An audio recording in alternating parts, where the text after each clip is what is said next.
Whispers on the Bridge, Part 3. The bridge loomed before me, its rusted iron skeleton vanishing into the fog. Sheriff Davis had left only an hour ago, but the oppressive stillness made it feel like days. His dismissal of my fears had shaken me, not because I believed he was right, but because I could see the disbelief in his eyes. I was alone in this. The logbook sat open on the booth desk, mocking me with its empty lines. It wasn't just the absence of entries that unnerved me, it was the weight of what wasn't recorded. Every strange occurrence, every chilling moment, felt erased, as if none of it had happened. The empty lines felt like silence after a scream, a void that made me question my own sanity. My hand hovered over the pen. Should I write it down? The duffel bag, the shoes, the book with my name. Did any of it matter? Would anyone believe me? My chest tightened, and I snapped the book shut, pushing it aside. The whispers had started again. Their return felt like icy fingers brushing against the back of my neck, sending shivers down my spine. My chest tightened as a wave of unease washed over me, each faint murmur pulling at something deep and primal. It wasn't just the sound, it was the way they seemed to settle inside me, twisting my thoughts and making every shadow feel alive. They were faint at first, like the rustling of leaves on a windless night, but they carried an unsettling weight. Each whisper felt as though it brushed against my skin, cold and invasive, leaving a trail of unease in its wake. My chest tightened with each murmur, my breath coming in shallow gasps as the sound seemed to coil around me, tightening like an unseen grip. But as I listened, they grew louder, weaving together in an incomprehensible chorus.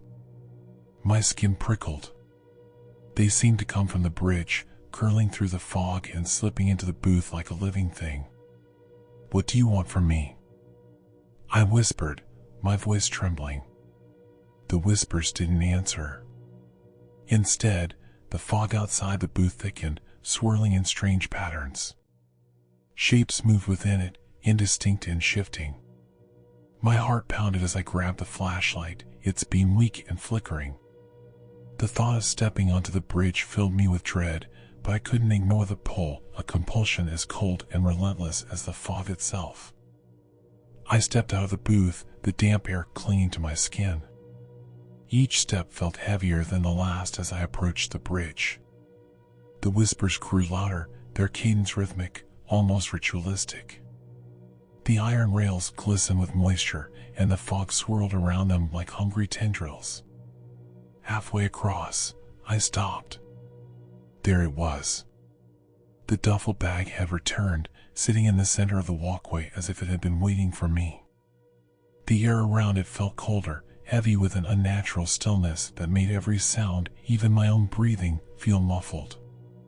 My stomach churned, and a shiver ran down my spine as I stepped closer, the weight of the moment pressing against my chest. It was as though the bag wasn't just sitting there, it was watching, aware, daring me to approach. My hands trembled as I approached it, the flashlight beam quivering along with them. The bag looked different now, darker, more worn, and it bulged unnaturally, as though something alive pressed against its sides. I swallowed hard and crouched down, the whispers now a deafening roar in my ears. I unzipped the bag. Shoes again. But these weren't pristine like before. They were scuffed, torn, and stained. Mud caked their soles, and a rancid odor wafted from the bag, making me gag.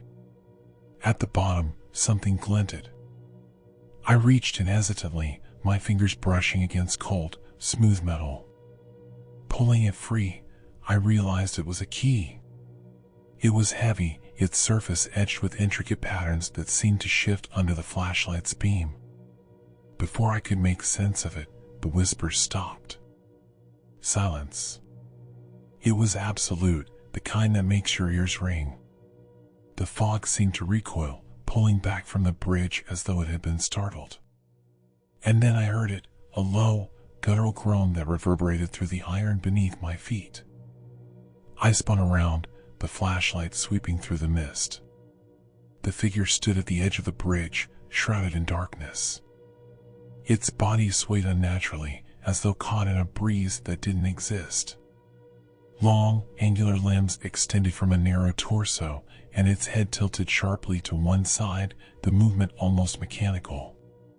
There was no face, just a smooth, featureless expanse that seemed to absorb the light rather than reflect it. A faint, rhythmic clicking sound emanated from it, matching the deliberate tapping of its spindly fingers against the iron railing. It wasn't the man with the duffel bag, nor the puppet-like figure I had seen earlier. This was something else entirely, tall, impossibly thin, and cloaked in an aura of malice that made my knees weak. Its head tilted slowly, and though its face was obscured, I felt its gaze pierce through me. "What are you?" I managed to choke out, my voice barely above a whisper. The figure didn't move. Instead, it raised one impossibly long arm and pointed toward the bag at my feet. The key felt heavier in my hand, its patterns writhing like living things. My pulse thundered in my ears as I realized what it wanted me to do. "No," I said, shaking my head. "I'm not playing your game." The groan deepened, a bone-rattling sound that felt like it was coming from the bridge itself. The figure stepped forward, its movements slow and deliberate. With each step, the air grew colder, the fog thickening until I could barely see my own hand in front of me. Panic surged through me. I gripped the key tighter, its chill biting into my palm. I stumbled backward, my mind racing. What was I supposed to do with it? Where did it go? The whispers returned, more urgent now, overlapping in a chaotic cacophony. I turned and ran, the key clutched tightly in my hand. My boots pounded against the iron walkway, the sound echoing into the void. The booth was a beacon of faint light through the fog. I slammed the door behind me and locked it, though I knew it wouldn't keep anything out. The whispers were inside now, circling me, pressing against my skull. The key grew warm in my hand, its patterns glowing faintly. My breath came in shallow gasps as I stared at it, desperate for answers. And then I saw it. The logbook lay open on the desk, its pages fluttering as if caught in an invisible breeze.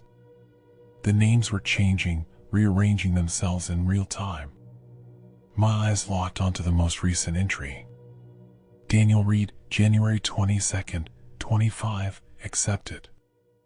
"No," I whispered, shaking my head. "No, no, no."